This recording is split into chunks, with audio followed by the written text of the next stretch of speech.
Alexandre vai, Alexandre, vai-nos fazer uma apresentação de 15 minutinhos, pode ser? Pode, pode. Alexandre, é suposto fazer alguma partilha de tela ou não? Sim, eu posso fazer aqui. Eu quero só mostrar algumas coisas, mas são 2 ou 3 slides só para. Eu acho que pode, acho que é autorizado, não está? Está autorizado. Sim, sim, Autorizado a está. partilhar, está bem? Sim, eu Pronto, já faço isso, mas ok. primeiro eu vou começar apenas a me apresentar. Então, posso começar? Sim, sim. Agora o Ok, palco é do Alexandre. tá bem. Ah, olha, seria um prazer estar aí convosco. Eu gostaria muito. É uma pena não ter podido. Eu estou a caminho do Brasil hoje à noite, então eu tenho que ir daqui ao aeroporto, uma viagem rápida, conferência de uns workshops lá. Então eu não pude ir até aí para estar convosco.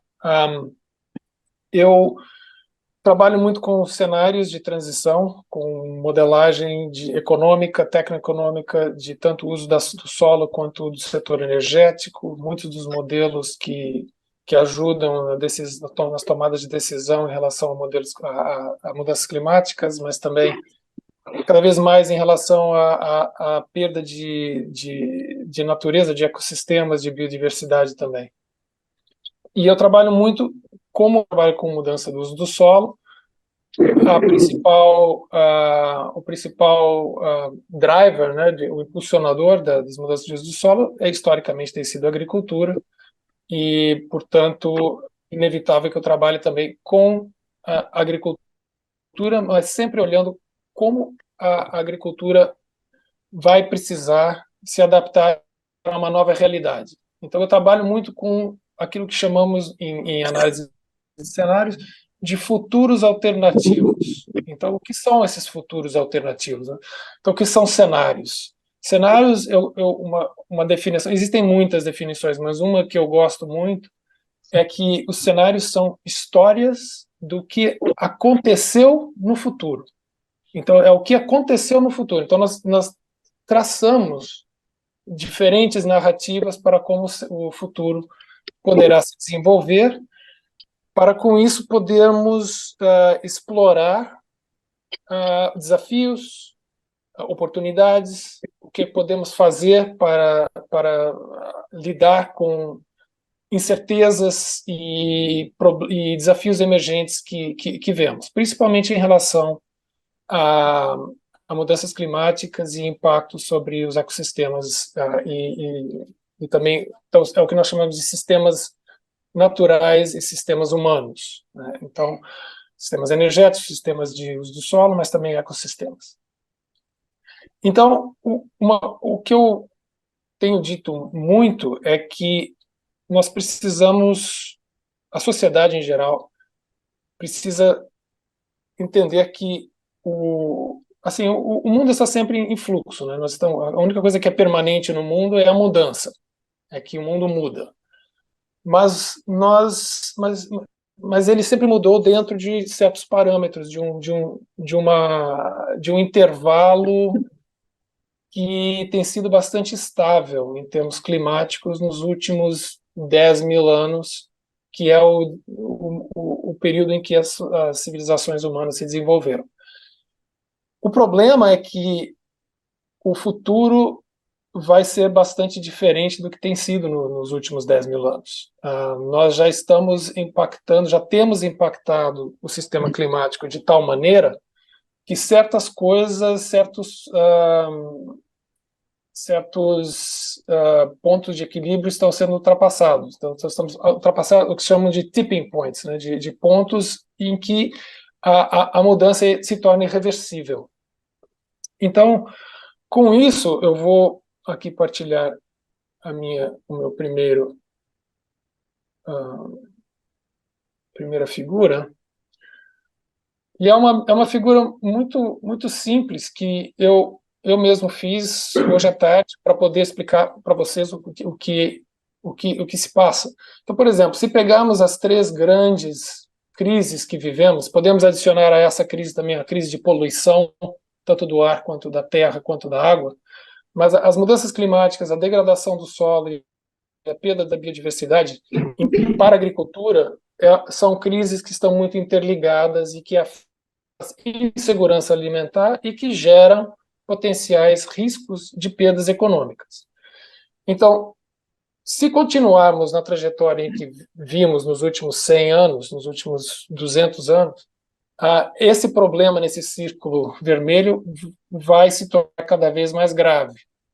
Nós estamos aproximando aquilo que se chama de fronteiras planetárias, né, os planetary boundaries, os limites planetários, que estamos a ultrapassar muitos deles. E as mudanças climáticas vão impactar muito a agricultura de uma maneira bastante dramática.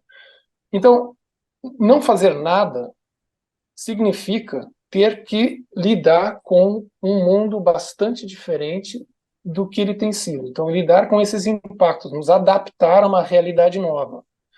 E apesar de nós podermos nos adaptar até um certo ponto, existe um limite para a nossa capacidade de adaptação. Existem limites para a adaptação. A partir de um certo ponto, nós não vamos conseguir nos adaptar. Então, assim, temperaturas de 50 graus é uma coisa que nós não estamos preparados para lidar com isso. Então, assim, qualquer atividade a céu aberto não vai conseguir sobreviver em um mundo que tenha essa realidade. Por exemplo, assim, digamos, num lugar como a Península Ibérica, por exemplo, essas temperaturas são completamente fora do normal. Mas, principalmente quando elas são mantidas por grandes períodos. Estou dizendo aqui não que haja um dia que haja 50 graus, estou dizendo uma média de 50 graus. Então, não fazer nada acaba se tornando uma opção completamente inviável. Então, essa ideia de que nós podemos continuar a agir da mesma maneira como vimos agindo é inviável, tem que ser tirada da mesa. Então, isso então significa que vai haver uma reação, vai ter que haver uma reação na sociedade. E para isso vamos ter fazer uma transição. E essa transição é uma transição que vai ter que gerar resiliência em relação a esses desafios de mudanças climáticas, de recuperação, de degradação do solo e da perda de diversidade. E isso significa novos métodos, novos processos, novas maneiras de se fazer aquilo que precisamos fazer para produzir os bens e os serviços que precisamos consumir, inclusive produtos agrícolas e industriais, etc. Então, o que eu geralmente digo muito é que as mudanças climáticas, vamos focar mais nas mudanças climáticas, elas podem ser explicadas por um gráfico como este. Então, é mais simples do que se imagina. Se nós pegarmos a temperatura máxima durante um grande período de 100 anos e pusermos numa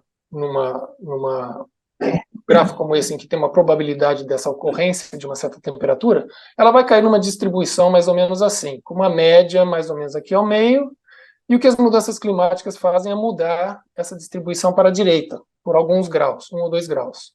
Isso não gera um grande problema, porque 1 ou 2 graus, para nós, não é um grande problema. Então, o problema não é a média. O problema é que acontece nos extremos. Começamos a ter muito mais altas temperaturas e muito mais recordes de temperatura, ou seja, coisas que nós nunca vimos antes. E essas coisas é o que geram esses desafios à adaptação. Então, o grande problema das mudanças climáticas hoje, no curto prazo, é o que acontece aqui. Não é o que acontece com 1 ou 2 graus, é o que acontece aqui nesses extremos, nessas grandes ondas de calor, nessas grandes secas que duram muito tempo, que são muito danosas e que vão se tornar mais frequentes e também mais intensas.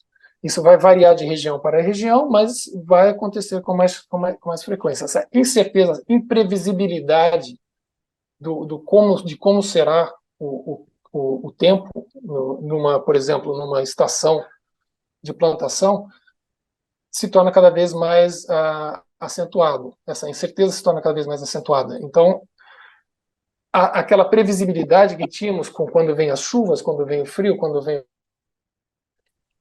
vai se alterar e vai se tornar menos previsível. Portanto, a incerteza do que plantar, de quando plantar, colher, vai se tornar mais problemática. Mas isso é apenas um dos componentes daquilo que chamamos de risco físico das mudanças climáticas. Então, esse é um outro gráfico do IPCC. Eu estou tirando muitas coisas do IPCC aqui, que é o painel intergovernamental das mudanças climáticas. Então, o que eu venho dizendo, as temperaturas e tal, isso são o que eles chamam da periculosidade. São termos difíceis de traduzir para o português. Isso, inclusive, é um desafio de comunicação, é que muitas dessas terminologias existem em inglês e traduzi-las é difícil. Então, um hazard é um evento perigoso, uma periculosidade. Uma tradução que eu faço, não sei se isso outras pessoas usam, mas é um termo que vai demonstrar, por exemplo, a onda de calor, a chuva intensa, etc. Isso vai criar um problema se nós estivermos no caminho dela, se nós estivermos expostos a ela. Mas o que vai determinar o grau de impacto é a habilidade. Então, se somos ou não vulneráveis a ela, se estamos preparados para lidar com ela. E é aí que entra essa capacidade de adaptação. E essa capacidade de adaptação vai depender de preparo técnico, de se estar atento para que isso vá acontecer e de termos a capacidade de investimentos em técnicas e processos e tecnologias que nos garanta uma maior resiliência a essas mudanças.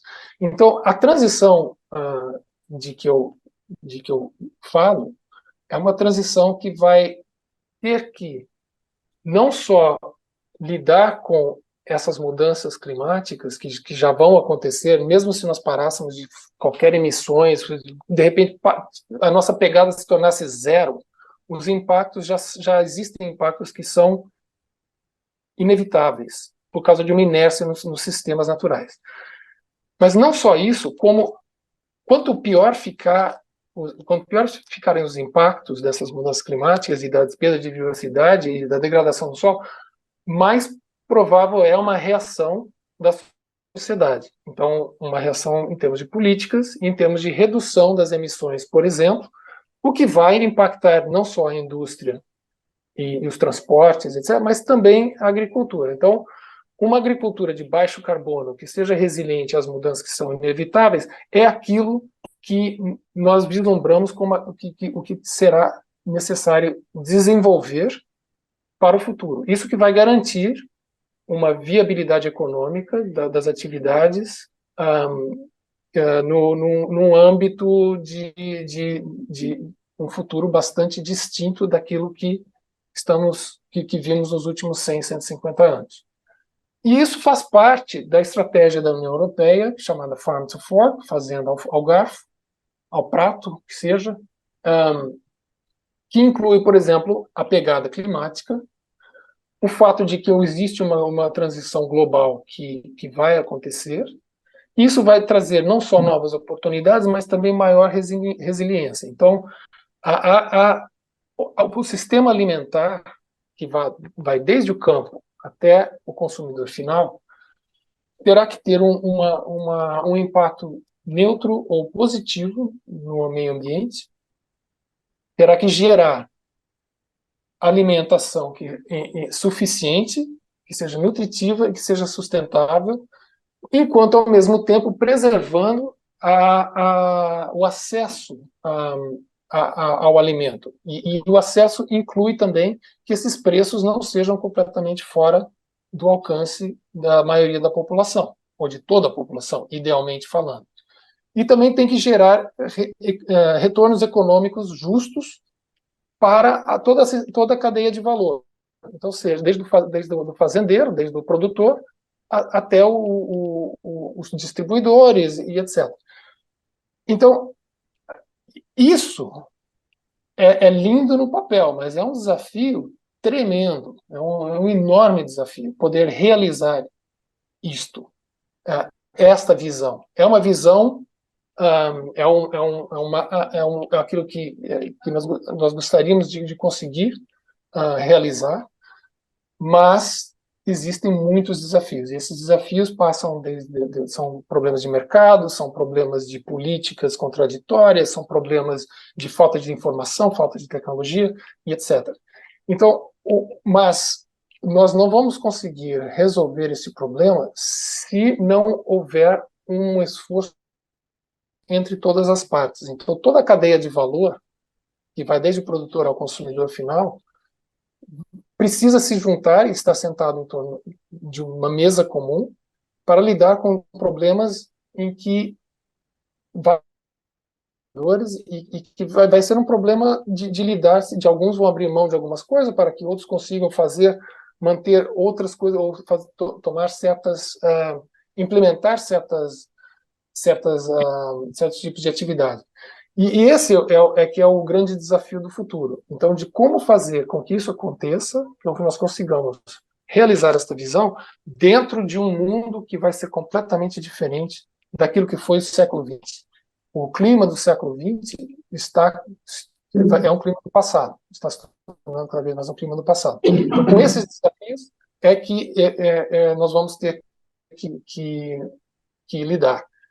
E aí existem todas as novas técnicas agrícolas, processos, aquilo que a ESA tem tratado com vocês, o que certamente os projetos em que vocês estão envolvidos já tentam implementar muitas dessas técnicas, mas existem muitas outras que virão, que estão sendo cada vez mais comercializadas, chegar a um ponto que sejam comercializáveis, e outra coisa que vai ter que ser incluída nessa conversa vai ser o setor financeiro, que vamos precisar de investimentos e vamos precisar de seguro.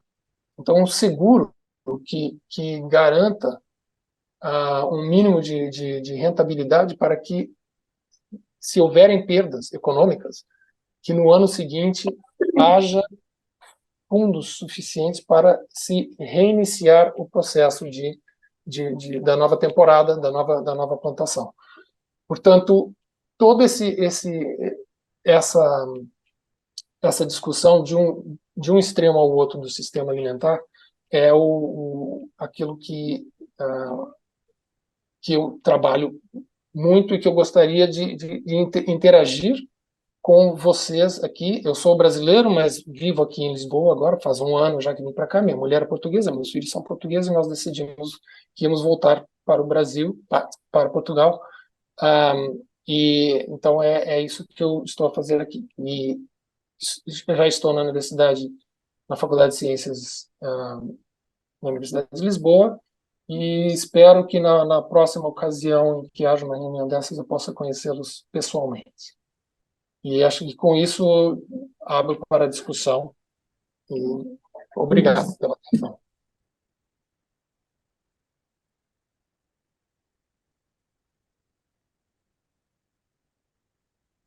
Alexandre, mesmo no fim, começámos a ter aqui umas falhas de som, mas foi só no fim.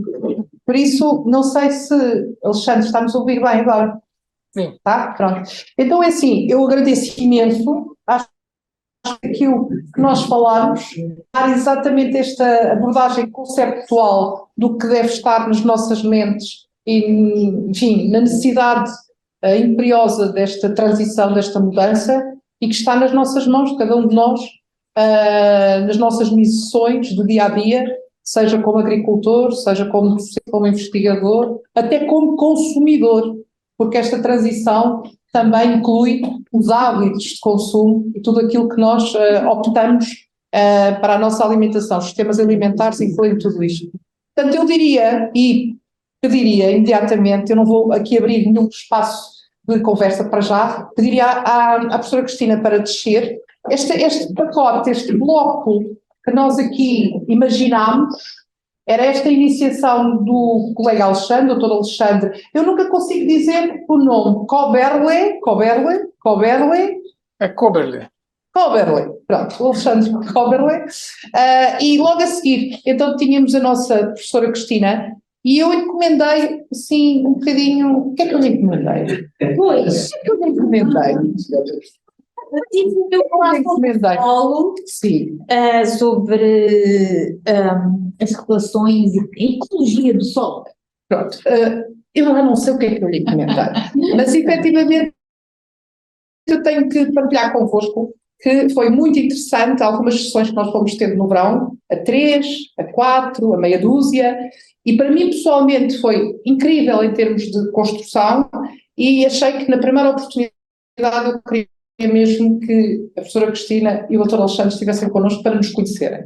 E por isso foi a primeira oportunidade e estamos aqui na primeira oportunidade, está bem? Pronto, então agora fica consigo aqui este... Já está, eu vou abrir. Não gosto de agradecer, é um gosto estar aqui. Deixa-me só dizer uma coisa, o Alexandre vai se manter connosco? O Alexandre vai manter-se connosco um bocadinho? Sim, eu vou manter um pouco, eu vou ter que sair daqui uns 10, 15 minutos, mas sim, consigo me manter aqui um pouco. Ok, vou aqui partilhar a tela, mas primeiro eu tenho que abrir, eu tenho que abrir a apresentação da professora. Está bem, mas eu vou-me apresentando. Força, por favor. Pronto, mas só para dizer que é um gosto estar aqui. A minha formação eu sou bióloga, a minha formação é em nutrição vegetal e como bióloga e de nutrição comecei no laboratório, já tive coisas muito giras, bem encantadoras, e depois fui apresentar o meu trabalho assim num fórum mais amplo e alguém teve a ousadia de me dizer que isso não serve para nada. E não serve para nada porque as plantas não vivem sozinhas, não vivem em laboratórios, estão no campo, interagem, etc. E foi muito triste que eu fui para o trabalho e comecei a sair da planta para o meio, exatamente pelos suspeitos habituais, pelas fixadoras das bolhas, das corridas, saindo até ao solo. E, portanto, hoje em dia, aquilo que eu faço mais é estudar a microbiologia do solo, as interações e o microbioma. Portanto, como é que nós não somos indivíduos, mas somos o fruto de uma comunidade de interações e é isso que nos leva a expressar e a termos o solo. E esta aprendizagem que eu também levei para aprender aquilo que é o solo, não é? E como este conceito de um solo como uma estrutura viva, dinâmica, e portanto quando a Maria do Céu Godinho diz o solo como um ponto vivo, pois com certeza que é exatamente esse o meu ponto, a minha visão, e muito dinâmica, etc. Só que ela pediu-me para eu falar da construção do conhecimento de cocriação. E, portanto, não há assim bela sem senão, não é? E eu não sei disso, mas o que eu sei é que, olhando para o solo, não há nada que seja um resultado de uma cocriação maior do que é o solo. E eu acho que isso foi aquilo que tivemos a ver hoje à tarde. Portanto, quando eu cheguei, estávamos a falar de mátodos, pois de artrópodes, de bactérias, de fluidos, etc. E, portanto, é todo esse conjunto de atividades químicas, físicas, biológicas, que fazem a estrutura do solo. E cada um contribui para aquilo que é o solo. E nós, nas nossas práticas, temos que integrar todas elas para termos um produto final. E isso é que vai ser aquilo que é responsabilidade de todos nós. Como agricultores, que são os guardiãos do solo, como consumidores, que de alguma forma controlam o fluxo aqui as economias que são associadas a estas atividades, como políticos que acabam por decidir aquelas práticas, aqueles processos que devem ser valorizados e preferenciais em relação aos outros, como industriais que põem no mercado e facilitam a existência de determinadas ferramentas. Portanto, todos esses atores são importantes nessa cocriação do solo e do conhecimento que tem o solo. Portanto, eu hoje fiquei com a vida muito facilitada quando alguém disse que é preciso esta interação, é preciso os agricultores dizerem o que é que querem, e é exatamente isso que eu acho que é o grande desafio que nós temos hoje em dia, como cientistas, e é fazer ciência de uma forma diferente. Eu já não vou para o laboratório fazer ciência numa perspectiva abstrata, mas eu tenho a responsabilidade de fazer ciência em colaboração, em interação com quem precisa dessa ciência. Isso é um desafio enorme e é aquilo que está na base de uma questão política muito grande que existe ao nível europeu e no qual nós nos metemos, que é realmente a criação desta co-criação. Uma das formas de co-criar é criar os tais living labs que nós estivemos a trabalhar no verão. Mas o que eu gostava de partilhar convosco também era... Gatinha. Portanto, no fundo, o que é esta questão da cocriação? É bastante óbvia, não é? Cada um tem uma pecinha de Lego e se complementa, mas aquilo que é importante é que nós comecemos por integrar neste processo cocriativo aquilo que são as diferentes partes necessárias, as diferentes partes contribuintes. E reparem que quando nós iniciamos este processo, temos ali os amarelos e o vermelho. Portanto, há diferenças entre as pessoas. Quem participa não é sempre igual, é diferente e traz perspectivas diferentes. E esta questão é muito importante. É muito importante aquilo que foi dito hoje na reunião, que é como é que eu sei aquilo que a indústria está a fazer. Como é que o cientista sabe aquilo que o agricultor precisa de saber? Portanto, esta comunicação tem que haver aqui um fluxo onde começamos por ter funções diferentes porque representamos perspectivas diferentes, mas essas perspectivas têm que se integrar e têm que chegar a uma questão de complementaridade e de interação. E é esta complementaridade e esta interação que vai criar esse tal conhecimento, que vai fazer essa co-criação. E o que é importante aqui? O que é importante aqui é que, e aqui já temos isso, não é? Que sejam representados as várias perspectivas dos diferentes atores, portanto, agricultores, como é que chamou? Mas é a melhor maneira de dizermos, não é? É distribuição. É o que tu quiseres. Pronto. Exato. Faltou uma forma de distribuição. O retalho, a produção, a ciência, mas atenção que esta ciência também aqui há outra ciência do vosso lado, ou seja, a ciência não é só aquela ciência que é feita pelo cientista, há aqui um reconhecimento dos outros saberes que é muito importante para integrar aqui. E é importante que nós, ao fazermos essa integração, tenhamos também uma perspectiva de valorizar aquilo que é e de respeitar aquilo que é a posição do outro. Ora, porque isto é útil? Porque é que isto pode resolver problemas? Isto é útil e pode resolver problemas porque, por exemplo, se for eu a decidir o que é um solo saudável, eu direi que um solo saudável é um solo que tem uma biodiversidade acima de não sei quantos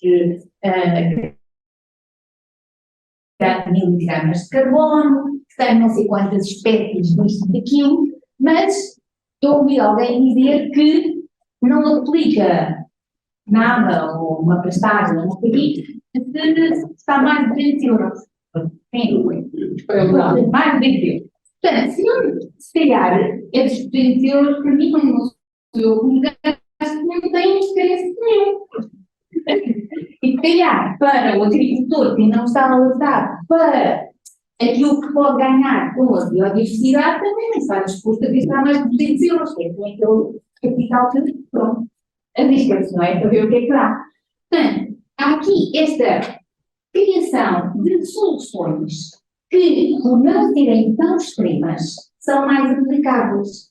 E, por comprometerem todos, por incluírem todos, são mais úteis e mais viáveis. E é isso que pretendemos. Portanto, quando nós estamos aqui a tentar criar, e esta conversa aqui eu também devo dizer, também eu fui muito indelicada e quando a Maria de Céu me diz, porque eu tenho um living lab. Não tem nada um living lab. Foi incrível, eu não vi essa noite.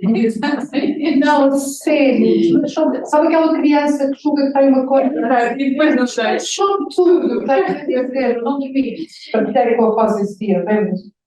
Não temos nenhum livro. E, portanto, mas estão lá, claro, estão lá. Mas isto para dizer o quê? Porque não é fácil criar esse living lab e não é fácil criar essa postura, essa posição das pessoas. E se não vejamos, eu estou admiradíssima e louvo aquilo que eu ouvi hoje, o trabalho que está a ser feito, aquilo que estão a co-construir. Não, mas falta co-construir. Porquê? Quem apresentou no Métodos não provou nada com a bactéria. Mas apresentou artrópodes, ou seja, eu não posso ter um sistema que está a produzir mais que tudo. Eu não quero isso. Eu não posso ter, ou seja, eu preciso de usar este conhecimento agora para criar aquilo que eu acho que pediu. Exatamente. O senhor tirou, já sabia muito. Portanto, o que eu preciso é mesmo dessa investigação para conhecer o sistema, porque só isso é que me vai dar o conhecimento do sistema, ou seja, de alguma forma, eu tenho que replicar aquilo que está lá embaixo para também criar uma perspectiva daquilo que são as interações, os pontos de não retorno, como o Alexandre falava, a resiliência do sistema, mas eu não vejo isto como um indicador. Portanto, aquilo que eu preciso agora é de cruzar esta informação toda para ter essa indicação ao nível do funcionamento e depois cruzar todos os interesses para ter essa informação ao nível da gestão. E isso é que me vai dar o tal living lab. Isto é fácil? Não é. Porque depois há quem queira, esteja disposto a gastar 200 euros, mas há quem queira que gaste 2.000, não é? Porque eu acho que os impactos são muito mais interessantes e muito mais importantes do que os artrópodes, que, enfim, podem ser bons ou maus e fazem outras coisas. Pronto, isso é uma brincadeira, mas no fundo é aquilo que é preciso, e também é preciso muito a questão política, é de decidir onde é que estão estes níveis de decisão, de corte, de transição. Onde é que eu preciso chegar e quais são os mínimos que eu tenho que ficar satisfeita para que todos, não todos, mas para que eu chegue a condições, a decisões, a medidas, a recomendações que, por serem transversais, sejam realmente integradoras e úteis para serem aplicadas. Também me fui dar 10 minutos, já passou, pronto. Aqui, eu depois deixo a apresentação, não sei se terá interesse. Portanto, aqui realmente a questão mais interessante é essa questão da integração e de, no fundo, conseguir em cada living lab colocar, ou em cada estrutura destas, como alguém também disse no dia de hoje, na tarde de hoje, colocar uma perspectiva de um problema, de uma solução que se quer encontrar no sentido de resolver e encontrar soluções. Neste caso, aquilo que nós estamos a trabalhar é para, no fundo, encontrar aqui um ponto de equilíbrio para a qualidade do solo, e é nessa perspectiva que estamos a trabalhar para desenvolver estes living labs sobre a qualidade do solo. Mas é evidente que nós ainda estamos numa fase muito inicial, porque isto, por ser feito com pessoas, precisa aqui de mudanças de perspectiva, de postura e de tempo, não é? E de tempo também. Aquilo que estamos a trabalhar dentro de um projeto que também convidamos todos a participarem, que é o Solidarity por um lado, o Soil ou o Eco, onde estamos a desenvolver isto, e aqui em particular é este Living Lab sobre a qualidade do solo no sul do Alentejo, onde, por exemplo, o nosso objetivo é perceber como é que podemos encontrar equilíbrios para gerir a cobertura do solo que é necessário para proteger para a erosão, mas até que limite é que podemos ir para não potenciar o fogo e a biomassa, que é depois um risco. Portanto, isto é só um exemplo daquilo que estamos a fazer. Isto é a nossa equipa de trabalho e pronto, e estamos à vossa disposição quando quiserem, estamos na faculdade. Também são uma família numerosa. É. Uma família numerosa. E jeitosa.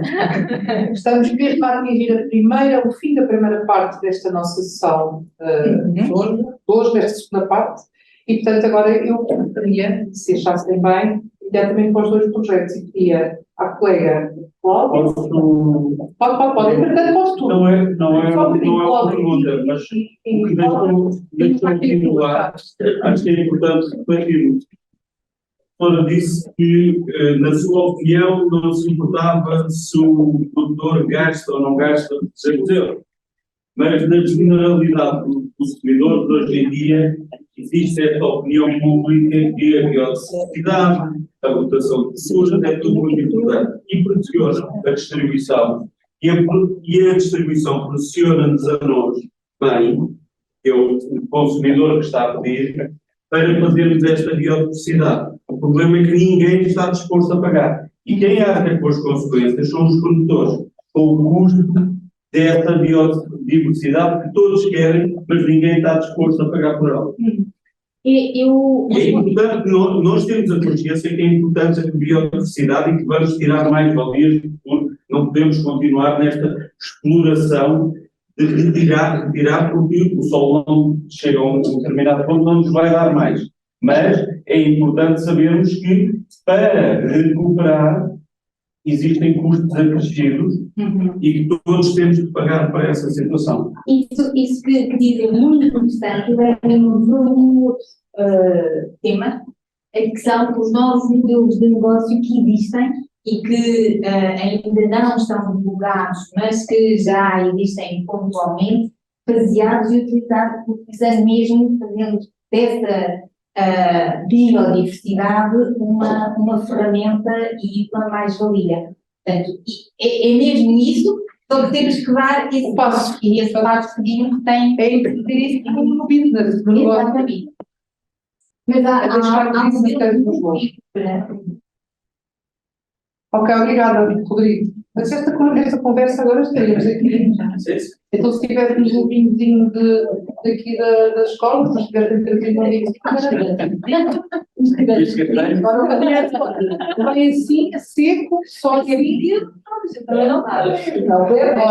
Então, a segunda é sempre ou sem. Na sexta-feira, pode aproveitar e convidar. Ora bem, então vamos agora começar aqui esta segunda parte, e agora que é para dar lacinhos, não é? Agora é para dar lacinhos, nozinhos, e para percebermos exatamente onde é que nós podemos colaborar. Falta-nos a Rosa. A Rosa? É? A Rosa quer ver, podemos chegar assim, não é? Primeiro, vamos aqui ao nosso collab, ao nosso Food for Sustainability. A Cláudia sabe porque é que eu paro. Eu sei. Porque quase toda a gente para, não é? Mas isto também começo por isso, se calhar, tem alguma razão de ser, não é? Nós também, para nos tornarmos mais relevantes, quisemos ser também ter alguma projeção internacional. Isto para nós também é muito importante, e este Food for Sustainability ajuda-nos aqui num diálogo mais internacional. Estamos aqui com o inglês, mas eu sei que de facto não é fácil, também somos conhecidos por E4S. É o nosso nickname.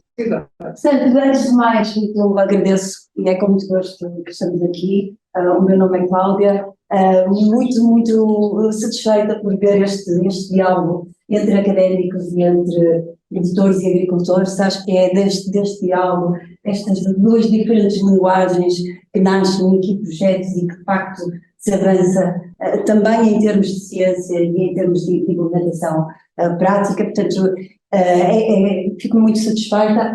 Eu venho aqui, não vos venho falar sobre do Food for Sustainability como um todo, nem de todos os projetos. Tentei trazer aqui só 3 ou 4 projetos que são relevantes para aquilo que nós estamos aqui a falar, para a saúde do solo e para a funcionalidade do solo. Também de todo partilhamos convosco este ímpeto que temos de tornar a produção e os territórios mais sustentáveis, e para isso temos uma visão nacional e internacional. Estamos sediados na zona de Idenha Nova, não trabalhamos para Idenha, mas trabalhamos a partir de Idenha, e portanto é com base nesta perspectiva que também queremos dar contributo aqui ao nosso sistema produtivo nacional. Fico muito contente também por ver aqui caras conhecidas e pessoas que eu também respeito muito em termos de trabalho, José Rodrigues, Rui Matias, que sei que são pessoas que têm feito muito também pela nossa agricultura e com uma visão, e estamos, é sempre um gosto de ter estas caras aqui connosco. Pronto, então o Food for Sustainability, qual é a nossa visão? Eu trouxe aqui um pequeno enquadramento, mas eu não queria perder muito tempo, porque eu acho que já toda esta temática já foi bastante bem enquadrada por algumas das discussões no painel anterior, por alguns dos oradores anteriores, mas eu gostava só de vos dizer um bocadinho o que é que o Food for Sustainability faz, o que é que o Food for Sustainability faz. Portanto, nós trabalhamos, e para nós a palavra transição é muito importante, nós trabalhamos aqui fortemente na transição para a intensificação sustentável dos sistemas agroalimentares. Isto no sentido de dar algumas das respostas aos desafios que nós já abordamos aqui, que os colegas abordaram anteriormente. Estamos aqui a falar a escassez dos recursos, a degradação dos solos, a erosão, a perda de funcionalidade, tudo isto agravado por fatores climáticos extremos que não vêm aí, que já estão aqui, não é? E com isto também mais os desafios de alimentarmos uma população crescente. Vemos também aqui o afastamento entre um mundo rural em franca contração e um mundo urbano em franca expansão, e portanto nós trabalhamos aqui com vontade de dar resposta a algumas destas soluções, como tentando eliminar a utilização de químicos na agricultura, tornar a agricultura produtiva, sequestradora de carbono, capaz também de promover a biodiversidade e a qualidade da água, entre outras coisas. Estas são as grandes temáticas nas quais nós trabalhamos. Estamos aqui um bocadinho, pronto, eu trouxe esta abordagem, porque este é o paradigma onde estamos a trabalhar neste fórum. Portanto, nós sabemos que os sistemas agrícolas e os paradigmas agrícolas deram resposta a um contexto e a uma situação, nomeadamente iniciada através da Revolução Verde, muito assente na parte dos fertilizantes, dos químicos, da especialização, forte mecanização, mas de facto temos que começar a perceber, começa agora a perceber o impacto deste modelo agrícola, e é importante começarmos então agora a encontrar outros modelos alternativos que se começam a discutir, e é importante trazê-los também para cima da mesa para se experimentar outros sistemas que são capazes, no fundo, de dar resposta a estes desafios que todos nós sentimos, não é? Eu acho que já não são só os senhores agricultores que sentem na produção, eu acho que os consumidores O preço da castanha este ano está uma coisa que se viu, nós começamos a sentir também que de facto as coisas estão a mudar e estão agora a chegar ao bolso dos consumidores e mesmo os grandes retalhistas estão a ter aqui alguma dificuldade em tentar ajustar estas realidades. Mas isto acaba por ser um problema, todos levantavam-se aqui a questão da biodiversidade, ninguém quer perder a biodiversidade. Nós vamos ter todos que assumir esse custo e vamos ter todos que repartir, isto não é só uma responsabilidade dos agricultores, eles é que têm que ter cuidado, eles é que têm. Não, isto é um problema mais geral, mais global, temos de facto perceber este impacto de encontrar modelos colaborativos, não é, de repartição. Portanto, no fundo, trabalhámos aqui num sistema de agricultura convencional, muito acessível na questão dos fertilizantes, da matriz.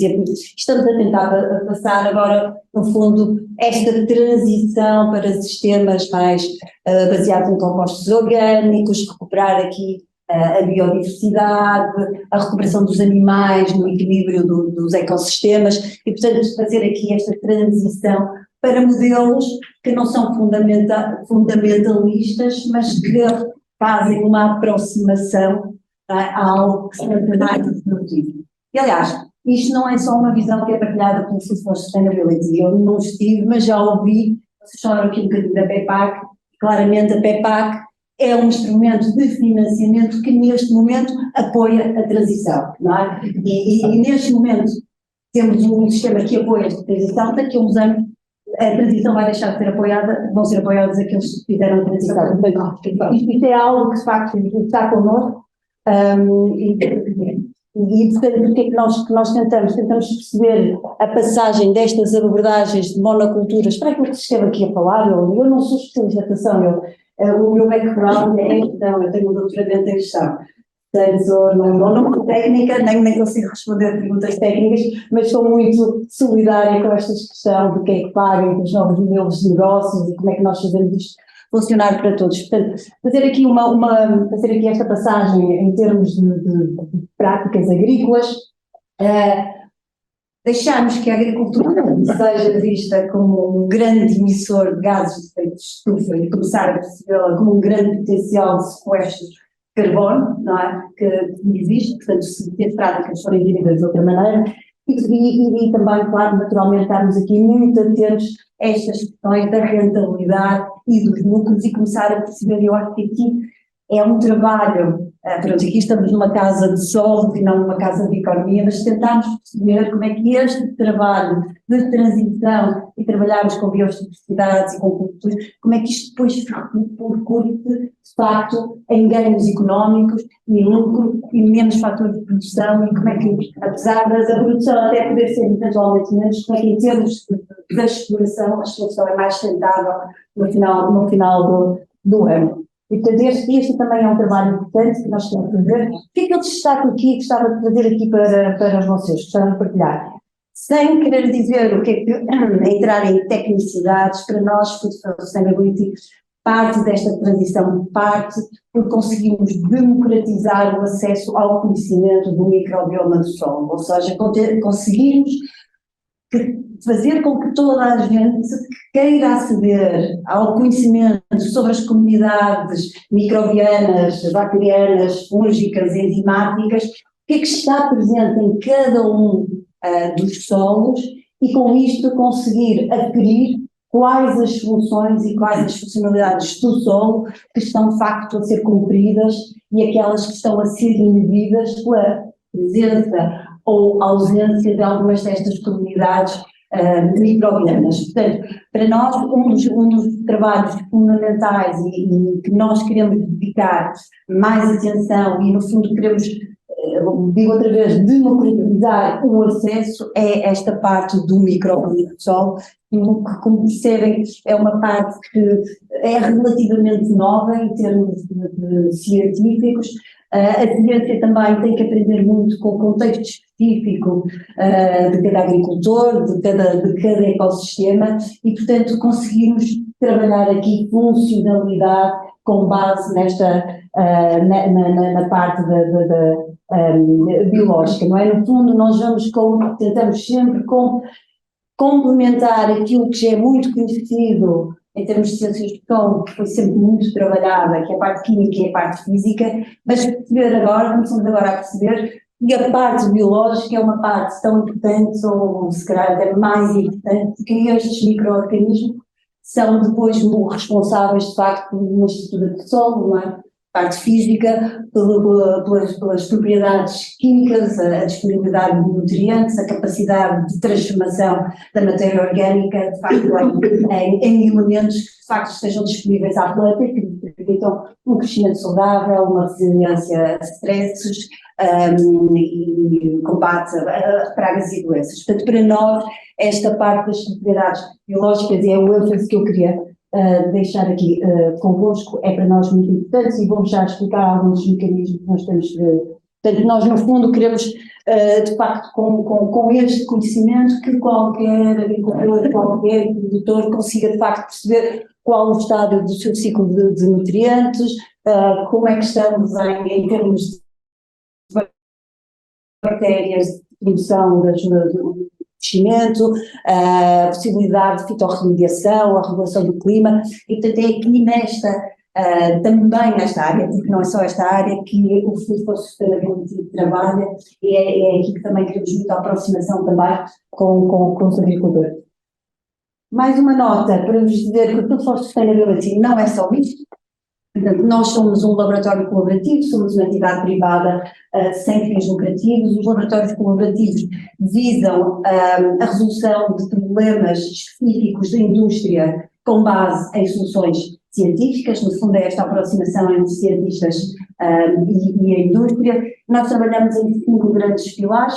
Trabalhamos o pilar da economia circular, as questões, por exemplo, aqui da valorização dos produtos. Trabalhamos muito com o olival e amendoal, questões, não é, de território e da expansão destas culturas. A produção de biomassa é muito significativa no nosso país. É um problema, nós temos de transformar este problema numa oportunidade. Trabalhamos também os sistemas de aquaponia, estamos a desenvolver na Nazaré um sistema RAS para a produção de peixe e de vegetais. Portanto, olhamos muito aqui a produção circular destes sistemas.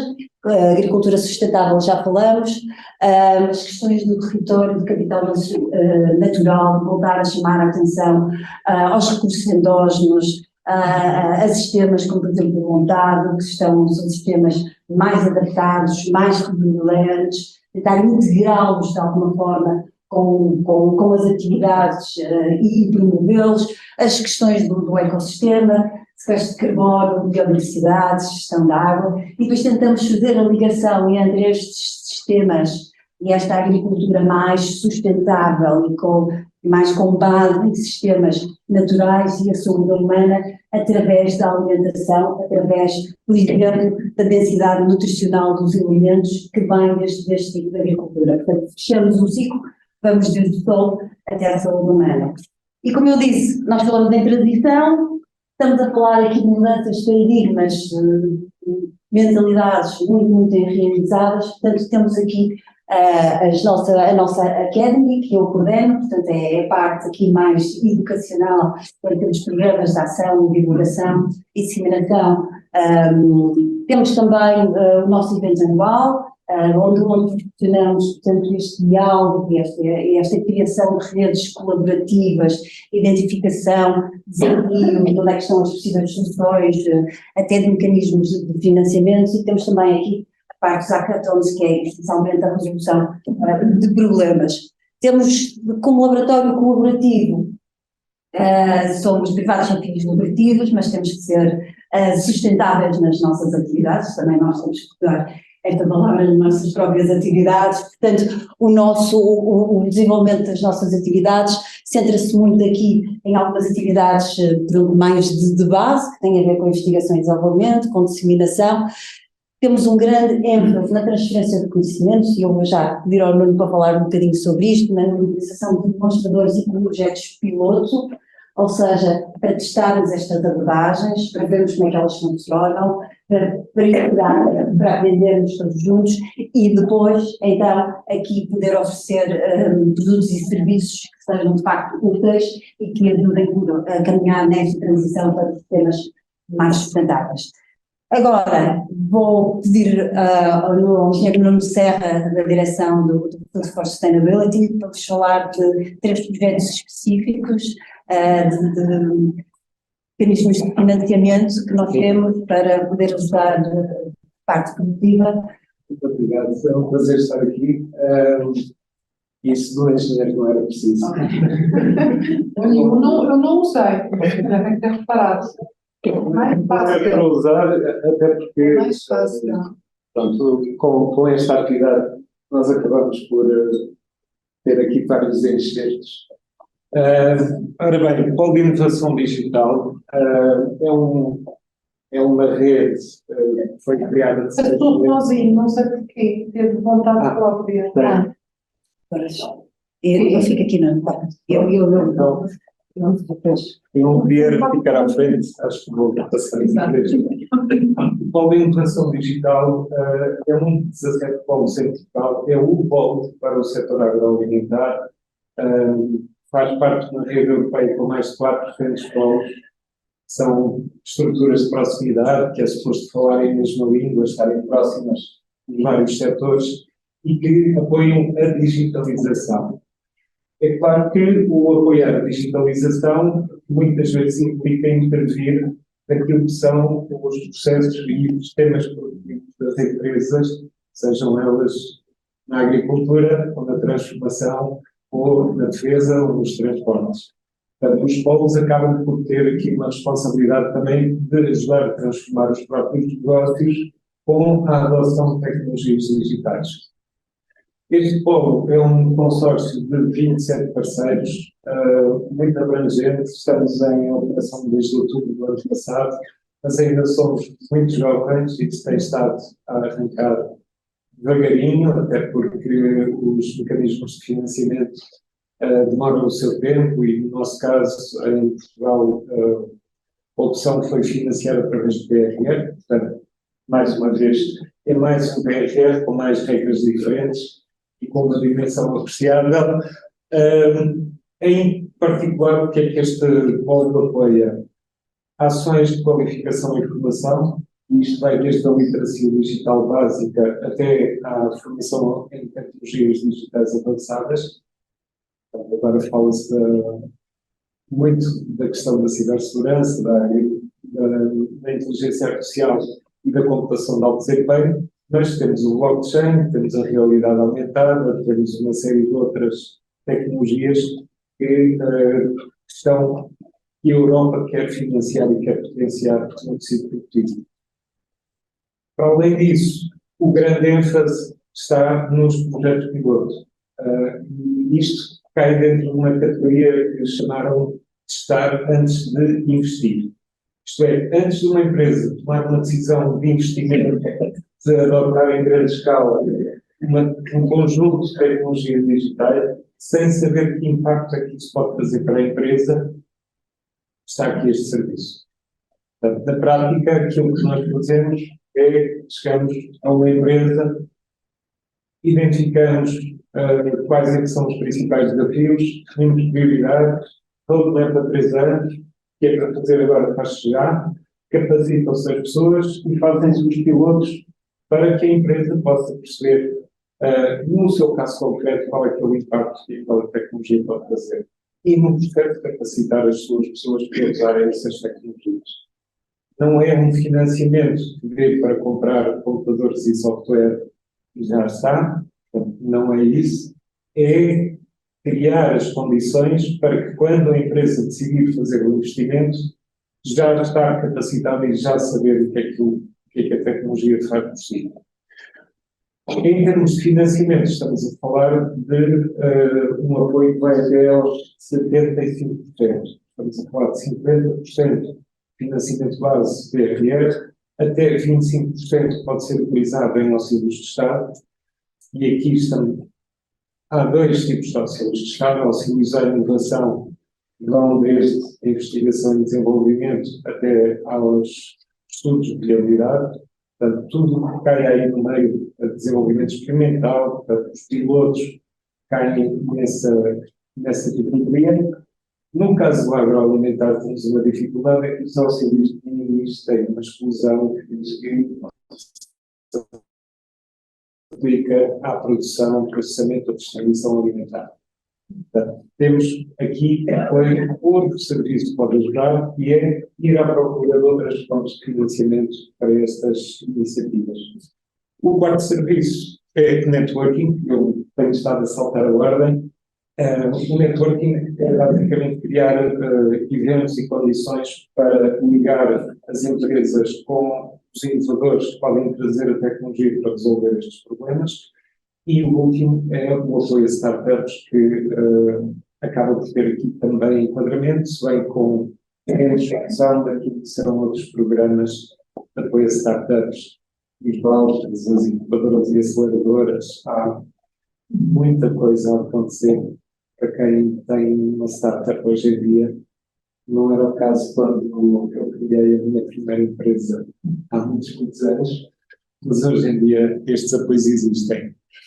Eu só complementava aqui só um ponto, que é, só para tangibilizar um bocadinho mais. Por exemplo, este é um instrumento, por exemplo, no caso de agricultores, conhece uma tecnologia que funciona, por exemplo, na vinha, e que gostassem de experimentar esta tecnologia, por exemplo, no milho, ou na batata, ou no olival, e esta tecnologia ainda não está muito desenvolvida para estas outras culturas. Este é um instrumento de apoio que diz, então isto está testado na vinha, vamos experimentar, por exemplo, no olival, e aqui há um financiamento de até 75% desta experimentação. Portanto, não são tecnologias que estão no mercado, mas coisas que nós queremos experimentar, mas não sabemos muito bem como é que é para nós. Portanto, este é um instrumento que entra, no fundo, para minimizar o risco para parte dos agricultores. Portanto, um bocadinho nesta ótica que o Polo de Inovação Digital funciona. Só faltou dizer uma coisa: os polos têm. O desenho que foi feito do orçamento dos polos foi para cerca de 2 milhões de euros de atividade por ano. Portanto, obviamente, aqui caem atividades mais pequeninas, primeiro pequenas experimentações ou ações de formação ou workshops, mas podem encaixar também alguns projetos de maior dimensão. Obviamente que nós temos sempre que compatibilizar aquilo que são os objetivos de apoiar um grande número de empresas com o ter impacto e de aumentar a maturidade digital das empresas apoiadas. Esse é o grande objetivo europeu. É aí que a Europa está a colocar mais de 1.000 milhões neste programa. É um programa para nós, com 6 milhões. 6 milhões que nós temos que distribuir aos agricultores. Esse BED é um outro instrumento que é também para o digital, também para ajudar a aumentar a digitalização, mas neste caso apoiar os inovadores a validarem as suas tecnologias para chegarem ao mercado mais depressa. Portanto, aqui não estamos a falar do cliente ser o agricultor, pode ser o agricultor que tem um centro de investigação ou criou uma empresa para desenvolver tecnologia, e essa tecnologia, para ser validada e entrar no mercado, pode precisar de apoio para essa validação.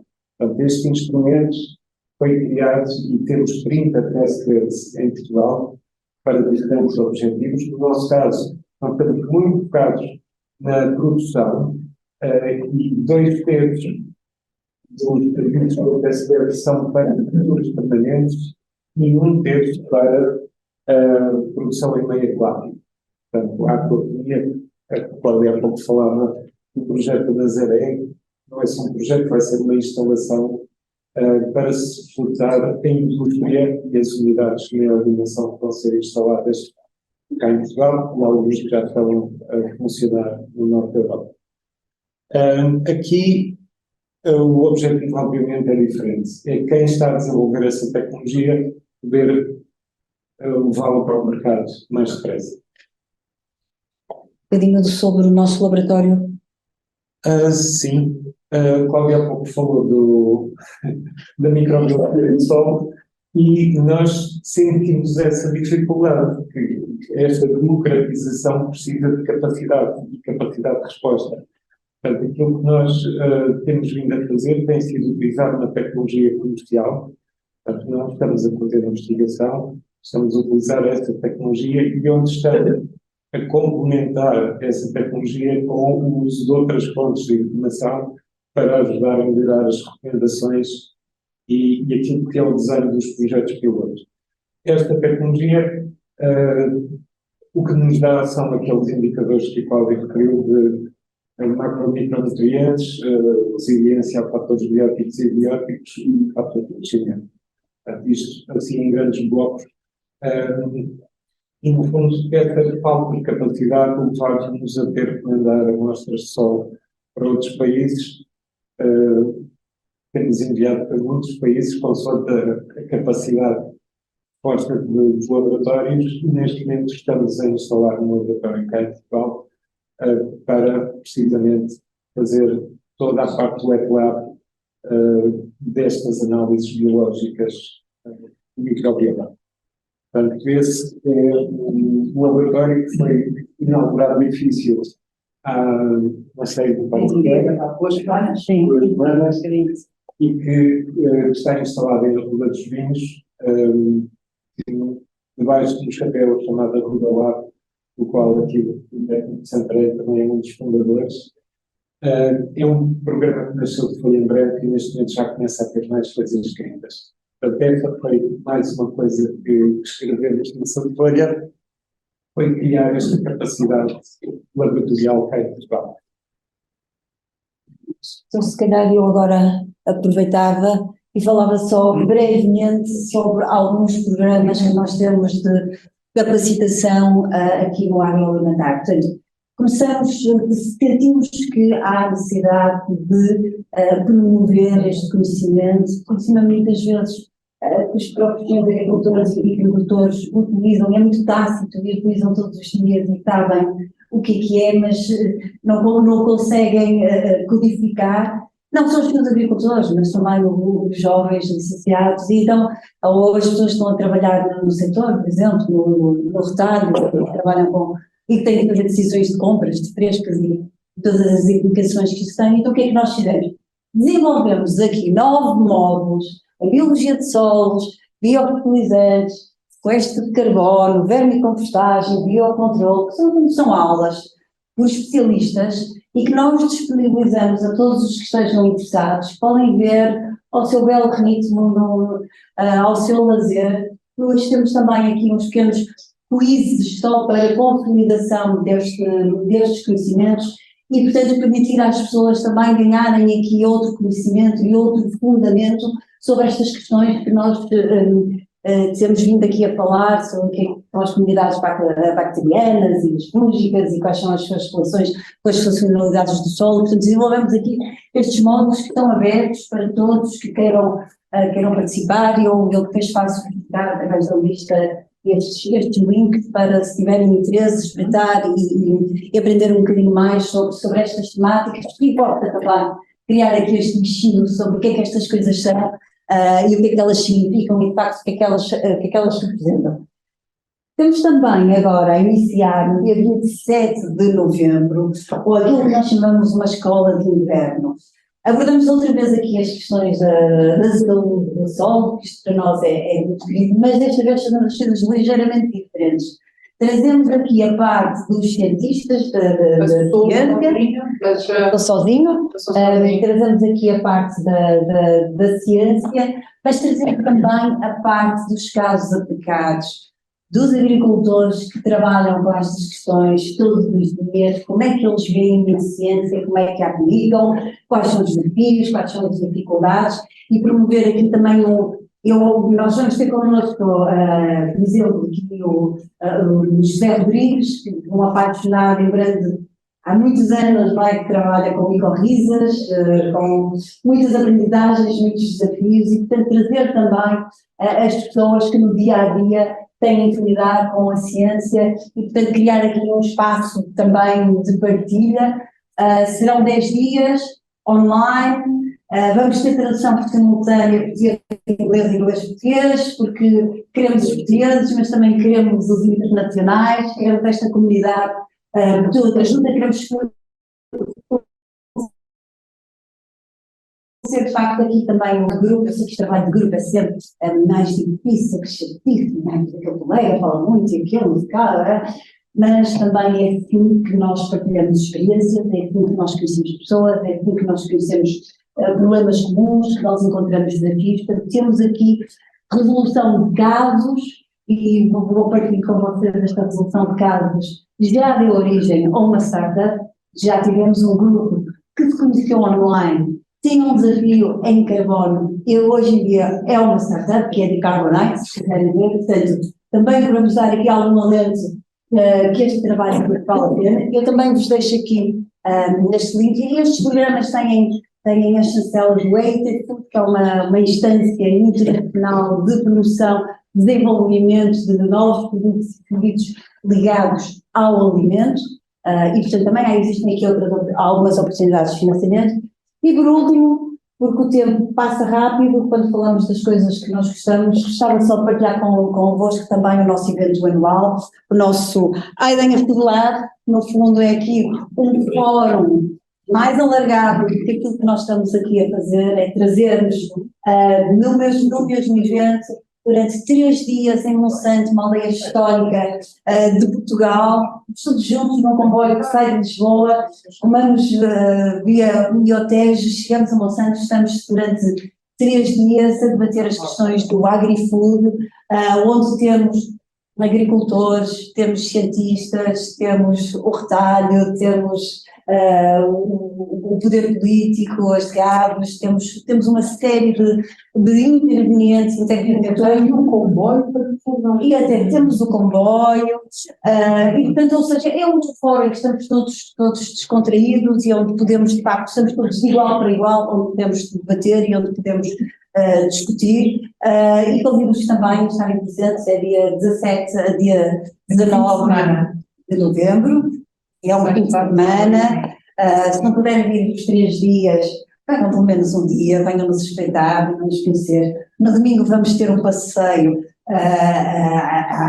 sobre cogumelos selvagens, uma caminhada com o engenheiro Gravito, os maiores especialistas sobre cogumelos. Portanto, vai fugir, eu tenho aqui umas posturas, se alguém quiser saber mais, é um gosto, para nós é muito importante estes fóruns de proximidade, de aproximação, de criação de redes colaborativas. Nós somos um laboratório colaborativo, é por isso que nós não desistimos sozinhos, não fazemos nada, não fazemos trabalho nenhum, precisamos de todos aqueles que estão empenhados nesta transição para sistemas mais sustentáveis, e todos têm um papel importante para contribuir, para partilhar, para podermos, no fundo, fazer colocar aqui realmente uma mudança. Obrigada a todos. Obrigada.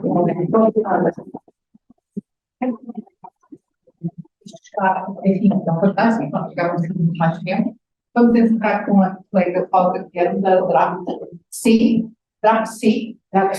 Vai apresentar uma família numerosa, imensamente numerosa, que é o benchmark, não é? Sim. É assim, eu já encontrei imensos momentos para nos, não é? Tenho uma lista enorme já, não é? Portanto, é um enorme gosto agora continuarmos. Boa tarde ou boa noite, não é? A todos, é um gosto estar aqui. Tive muita sorte, não é? Porque o coordenador do projeto não pôde estar presente, portanto, coube-me a mim. É assim que ele está na para você, que é para ouvir. Força, então vá. Um bocadinho. São os meninos que estão à espera da professora Rosa. Agora que é pronto. Pode dar, força. São os finalistas do pós-doutoral. Não são grupo qualquer.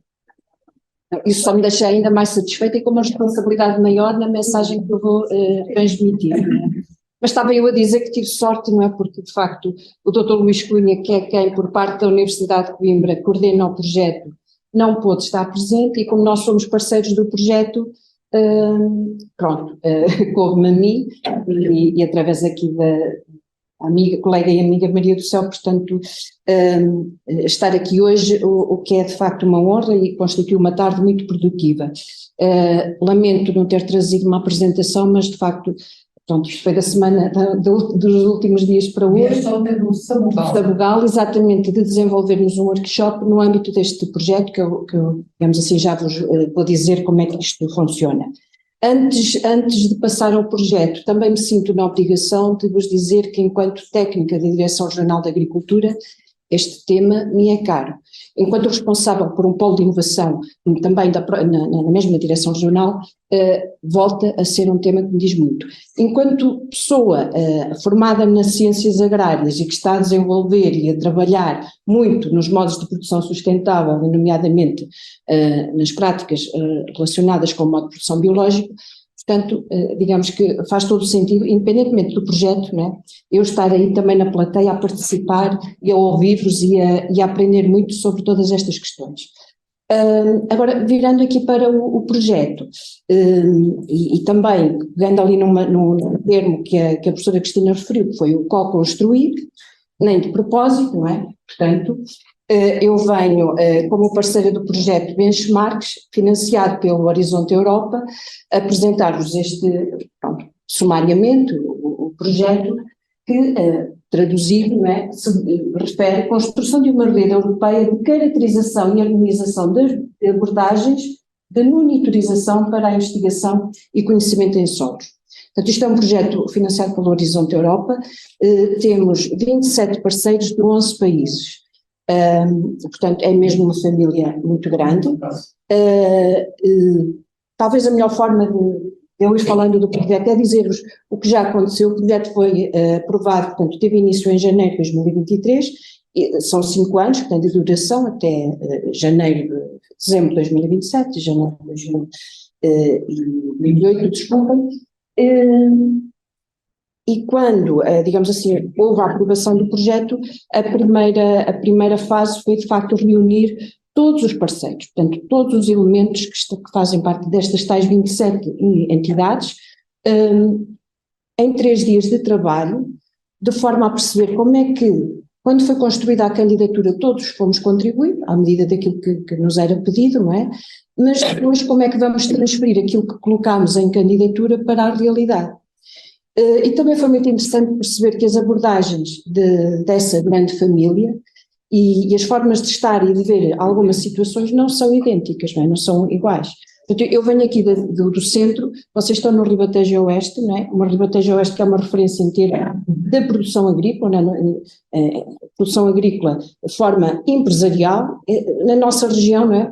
A beira interior, o centro, digamos assim, a agricultura mais familiar, a agricultura mais de pequenos produtores, claro que ali na zona litoral também há algumas circunstâncias, digamos assim, de maiores áreas, mas portanto também são realidades diferentes. E nós vindo de países diferentes e com funções distintas, não é? Eu, enquanto técnica de uma direção regional, a minha função não é a mesma que a da academia, não é? Ou de uma empresa que também está presente, ou de uma associação que também estava presente. E, portanto, reunir todas essas sensibilidades e perceber como é que nós vamos agora pôr isto em prática. Pronto, foi esse o nosso trabalho durante esses 3 dias, que ainda está em construção, não ficou por aí. Trazido para a prática, portanto, esta construção e este co-desenvolver de uma abordagem integrada de monitorização da saúde do solo traduz-se na prática, e em Portugal já acabámos ontem, portanto, a esta hora eu estava no Sabugal, na realização de 2 workshops com diferentes atores, produtores, decisores políticos, empresas, cidadãos, pronto, ditos normais, portanto, comum, consumidor, se quiserem, todos os agentes que nós achamos, nós enquanto parceiros do projeto, consideramos pertinentes para a abordagem daquele tema. Como o projeto faz a abordagem a nível dos solos agrícolas, dos solos florestais e dos solos urbanos, os workshops que nós desenvolvemos em Portugal das nossas temáticas é os solos agrícolas e os solos florestais. Depois há outros parceiros que estão a desenvolver mais a temática dos solos urbanos, o que não, todos partilhamos a informação, não é? Mas o nosso trabalho está mais focado, portanto, mais nesses 2 aspectos. Depois, desenvolver esse trabalho com base na participação desses diferentes atores na parte dos solos agrícolas, o workshop foi desenvolvido em Idenha, em julho, direcionado muito para a cultura do olival, questão olival e amendoal, em que os produtores que convidámos a participar, digamos assim, tinham essas produções, e um ou outro também tinha, por exemplo, vinha. Também é interessante nesse aspecto, em termos de áreas extensivas das culturas e do impacto que elas estão a ter. Em termos depois, no caso do Sabugal, foi sistemas florestais e agroflorestais. Como é que nós começamos a dinamizar o workshop? Portanto, começa pelos convites, não é?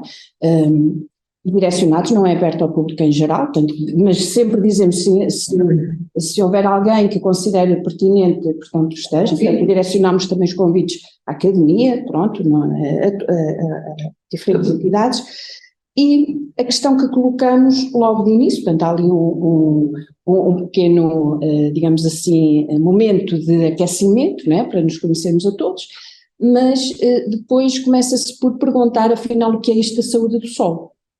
Porque falamos todos da saúde do solo, e todos nós sabemos que é a saúde do solo, cada um tem a sua definição, mas tem que haver ali um consenso, não é? Perceber se estamos todos sintonizados com o que de facto é a saúde do solo. E a partir daí, digamos assim, colocamos à discussão, dentro dos tais grupos, o que é que cada um acha que são desafios para a saúde do solo. Desafios ambientais, desafios económicos, desafios societais, os diferentes, tecnológicos, e cada um dentro do seu grupo vai partilhando essas informações. Passamos no momento seguinte para perceberem também o que é isto das funções do solo, não é? E depois, num momento mais final, ali trocas, num momento mais final, afinal, qual é que é o meu contributo para a saúde do solo, ou o que é que eu espero que os outros decisores, que os outros grupos de trabalho que estão ali me podem oferecer para eu, digamos assim, abordar e trabalhar melhor o solo. Tem sido, e o grande objetivo destes workshops é o quê? Nós, equipa do projeto, percebermos, por um lado, qual é que é a percepção que se tem da saúde do solo, quais são os problemas associados à saúde do solo e como é que nós, a partir daí, vamos, digamos assim, criar, perceber, mostrar, ver como é que vamos quantificar e criar mesmo, né, estes indicadores, quer dizer, quem esteve na sessão anterior já tem os nemátodos, os artrópodes e não sei o quê, né? Nós vamos ver se é isso, né? Portanto, perceber quais são os indicadores que nós vamos monitorizar, como é que vamos fazer a amostragem, e essa amostragem é a um nível local, portanto dos locais que estamos ali com diferentes escalas, a um nível regional, mas depois não se esqueçam, portanto, temos toda esta rede, não é?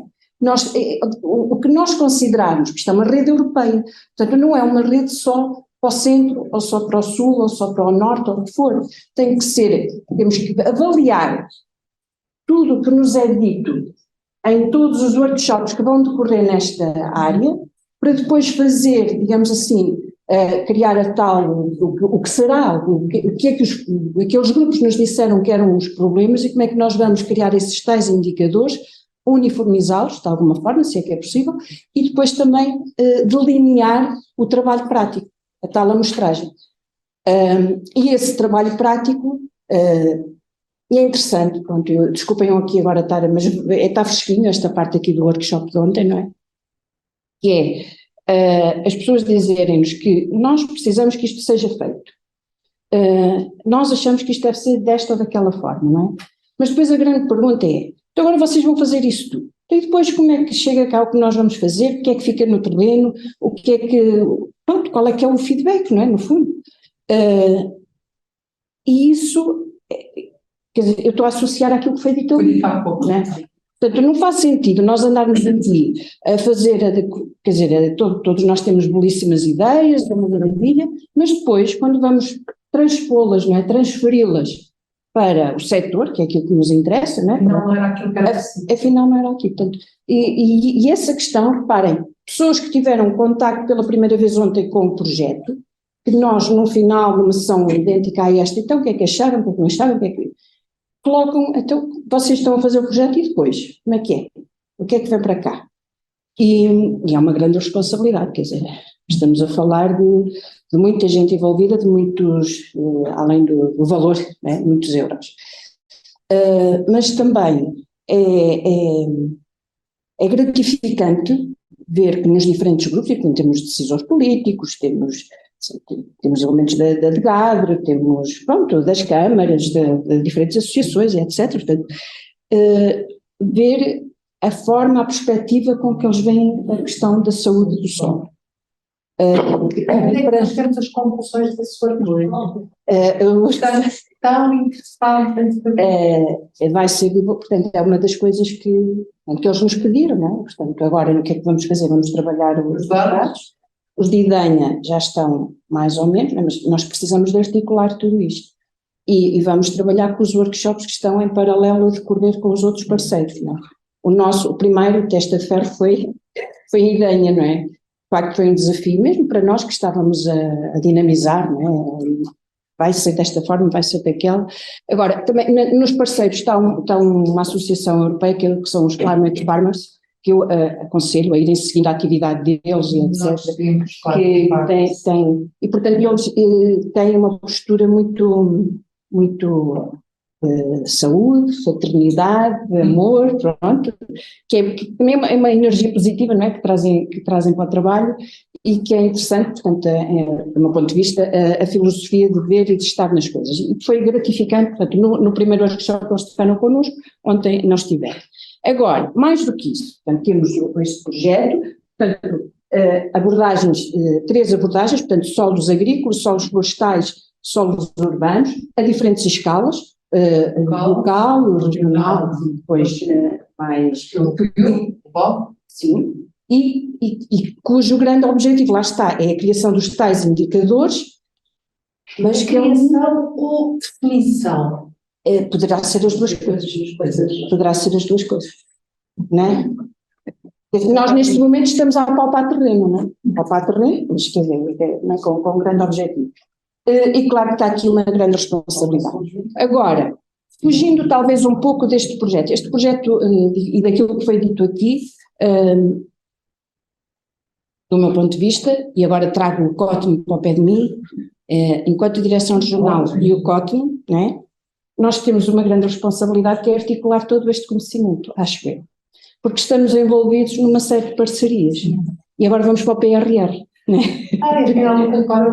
O PRR foi o que nos trouxe esta tarde aqui, e nós estamos envolvidos num número de parcerias com empresas, com agricultores, com entidades, que, digamos assim, traz-nos uma grande responsabilidade para articular e para não chatear sempre os mesmos, não é? Porque então agora é aquela questão das visitas, não é? Todos querem dias abertos, é verdade, todos querem newsletters, todos querem fichas, mas vamos ver, vamos concentrar e unir esforços no sentido de criar informação que efetivamente seja útil, não é? Para quem quer. No nosso caso, nós a nível do PRR estamos envolvidos pelo menos em 2 projetos também se prendem muito com a questão do solo. Como o COTM está no vosso, portanto, temos que gerar aqui e em situações distintas, que é ótimo porque nos traz uma abrangência maior. Em relação ao benchmarks, aquilo que eu, digamos assim, quem tiver interesse é de facto contactar-nos e nós divulgamos tudo o que for, mas no site vai sendo adicionada sempre informação e claro, portanto, estará sempre disponível. E volto a referir que, do meu ponto de vista, é uma responsabilidade muito grande o que temos pelas mãos, o que temos para fazer, mas que todos juntos penso que conseguiremos ir a bom porto. E deixem que os dias estamos numa escola e estão aqui alunos pelos quais eu tenho o maior respeito também, que é, nos 2 workshops foi unânime, alguém, e isto parece um chavão, não é, mas é falta de apoio técnico. Portanto, não há quem nos dê apoio, quem nos diga quais são as técnicas, quem nos diga o que é que devemos fazer, quem nos diga quais são as épocas de sementeira, de plantação, seja lá do que for. Isso, pronto, era um serviço que há uma década atrás, mais ou menos, estava, aos 15 anos, não é? Estava a cargo das direções regionais e muito das zonas agrárias. Houve aí algumas situações que passaram para associações, nomeadamente a proteção integrada, não é? Portanto, E neste momento, se não são ou as câmaras com os gabinetes de lado de apoio ao agricultor, ou algumas associações, não é, que têm. É o privado. É o privado. É o privado, também com todo o valor que tem, não é isso, mas de facto há muita falta de apoio técnico e apoio técnico para o qual a experiência que se tem, quer dizer, os livros, nós baseamos-nos nos livros, temos que ler os livros, temos que ter esse conhecimento, mas depois uma coisa que é a realidade aqui, não é a realidade nem na Idanha, nem no Sabugal, nem em Coimbra, seja lá onde for. Pode não O ser apoio técnico é a dita transferência de conhecimento, exato, mas que é fundamental para as boas práticas. Rosa, posso colocar uma questão? Sim, claro. Quando vocês pensam nos indicadores de investimento que as culturas deram ao Olival Amendoal, esses indicadores vão ser mais específicos, direcionados para essas culturas, ou podem ter uma aplicabilidade mais abrangente?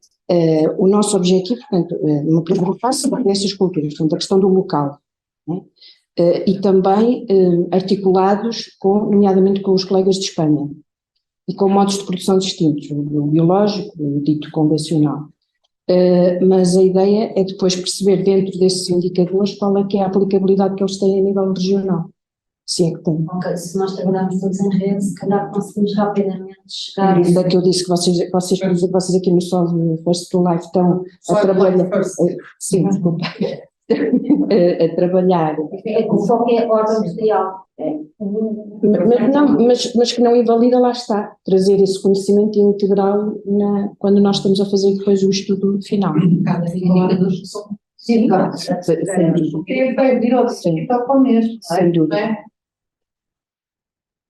Pronto. Nós queremos muito agradecer, não é?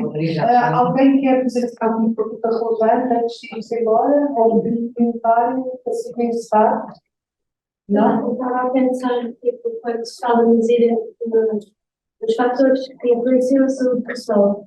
Tipo, vai ser uma espécie de tabela de debate dos estudantes, sim ou não? Estava já a imaginar. Sim, tipo, Há de ser uma coisa a questão estatística. Qual é a área que tu... Estava a desenhar.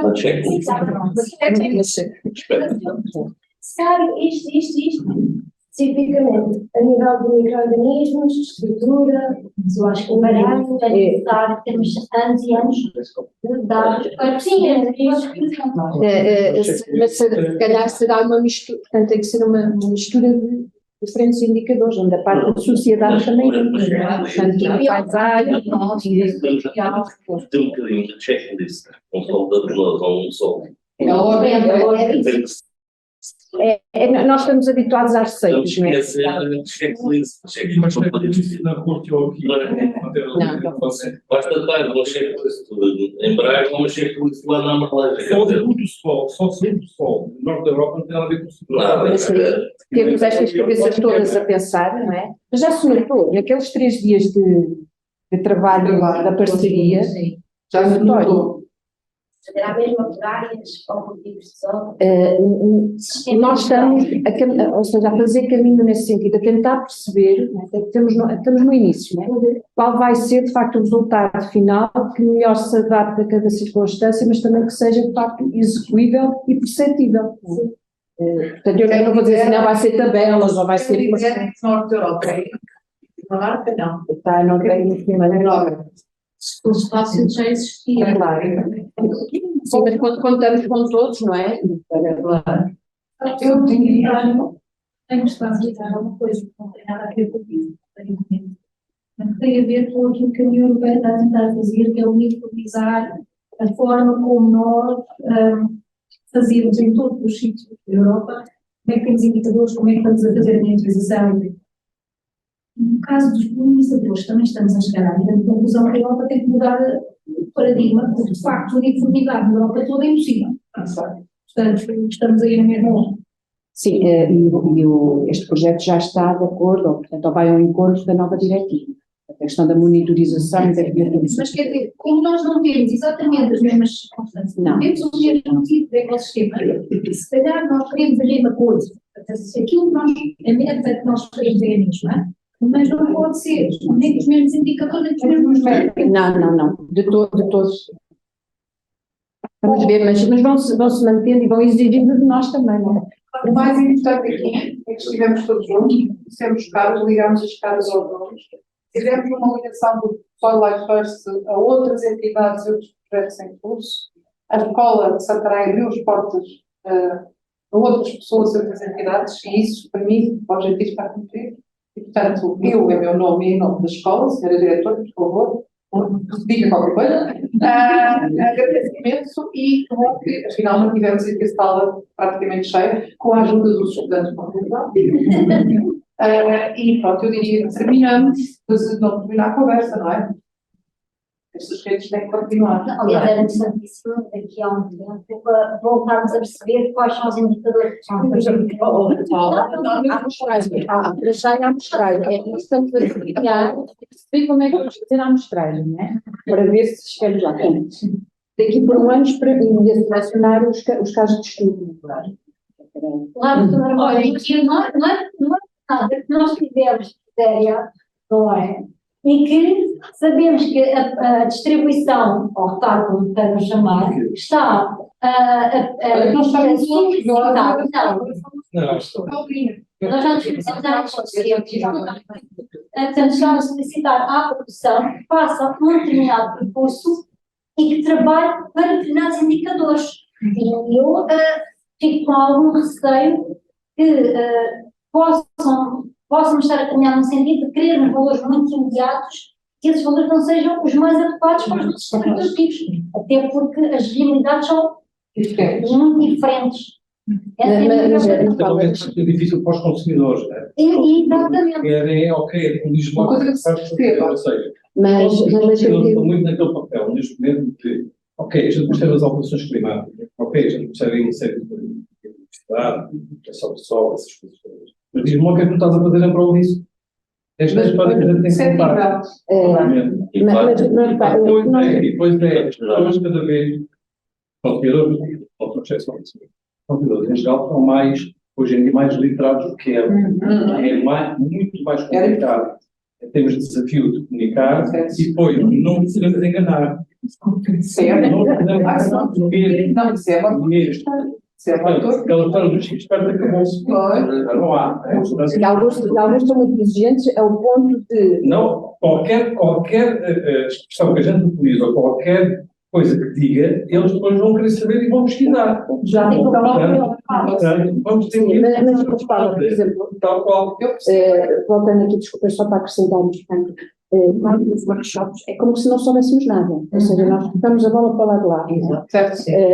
Criamos ali aquela pequena introdução em relação à saúde, mas depois não falamos em matos, não falamos em agricultura, não falamos em nada. Portanto, isso vem, porque depois então isto, então aquilo, então aquilo, né? Dependendo do grupo, isso também é notório. E é interessante depois juntar isso tudo e perceber. Não chego lá a dizer, vocês têm que ter atenção aos matos, têm que ter atenção ao polinizador, não, nada. Mas essa informação depois chega. Ou seja, eu tenho essa informação. Está ainda um bocadinho para se fazer, porque na realidade os consumidores querem resultados, não é? Nós primeiro temos que trabalhar os indicadores, até precisa de um histórico para perceber como é que os indicadores estão a evoluir. Só assim que nós conseguimos avaliar o desempenho e a sustentabilidade das empresas. Portanto, há aqui um trabalho ainda muito longo, tem que ser desenvolvido e não se pode querer de um dia para o outro próprios para tudo. Nós, em termos que tivemos um semelhante em termos de avaliação de sustentabilidade na cadeia de valor agroalimentar, definiram-se uma série de indicadores. Depois, como é que nós conseguimos perceber se realmente, como é que vamos comparar empresas? No fundo, as práticas agrícolas não são as mesmas. São mais permanentes, estamos a falar que aquela é mais sustentável do que a outra. Isto não é fácil. Não é um trabalho, é um trabalho que ainda vai demorar algum tempo a ter resultados de maneira que os consumidores tenham a percepção. Mas é muito importante, agora, é muito importante, eu ouvi aqui esse tudo, e é muito importante focar-se, ou seja, é preferível ter o foco em 3, 4 coisas, do que imaginarmos coisas que estão, a gente sabe que isto é complexo, mas a gente tem que ter muito foco e arranjar 3 ou 4 coisas simples, quanto mais não seja para avaliarmos por um lado, isso é importante, E, por outro lado, contar aos consumidores o que é que já temos. Agora, eles percebem que, sendo complexo, não há resultados imediatos, mas a gente tem que dizer que está a trabalhar para. Okay? Isso podemos dizer, e é certo. Mas fazer um caminho paralelo focado. Exato, é focado, foca-se nisso. E depois a última coisa que é, há bocado ouvi dizer a questão económica, a questão da não tiver projetos, tudo quanto é resultados, façam sempre a análise.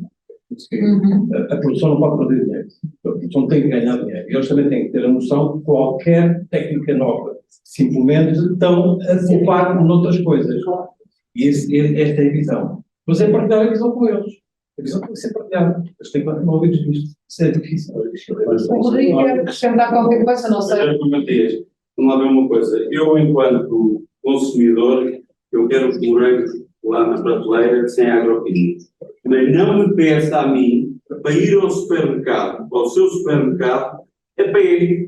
Porque aí, não, isso eu já não quero saber. E eu nem quero contribuir para que os morangos que eu lá vou buscar sejam mais baratos ou estejam ao mesmo preço porque eles levem agroquímicos.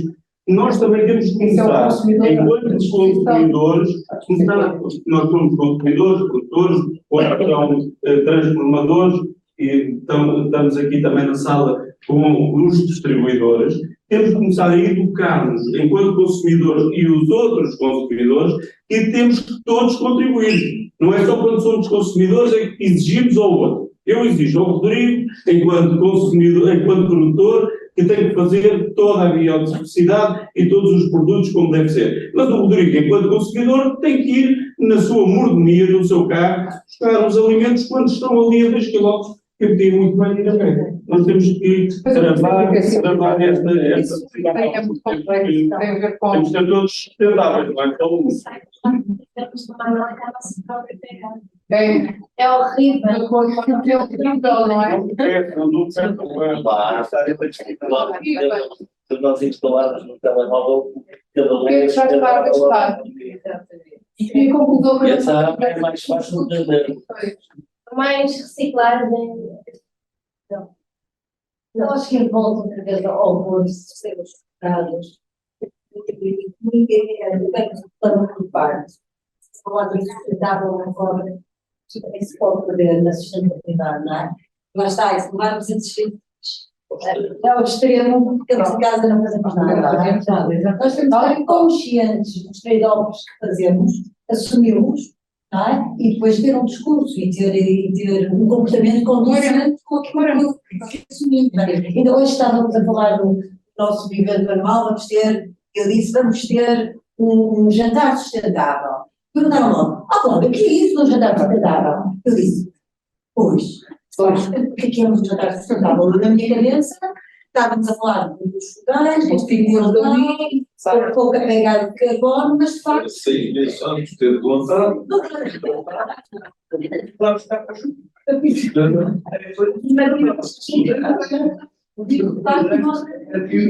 Mas nós devemos estar mais usados e mais objetivos e bem objetivos também. Para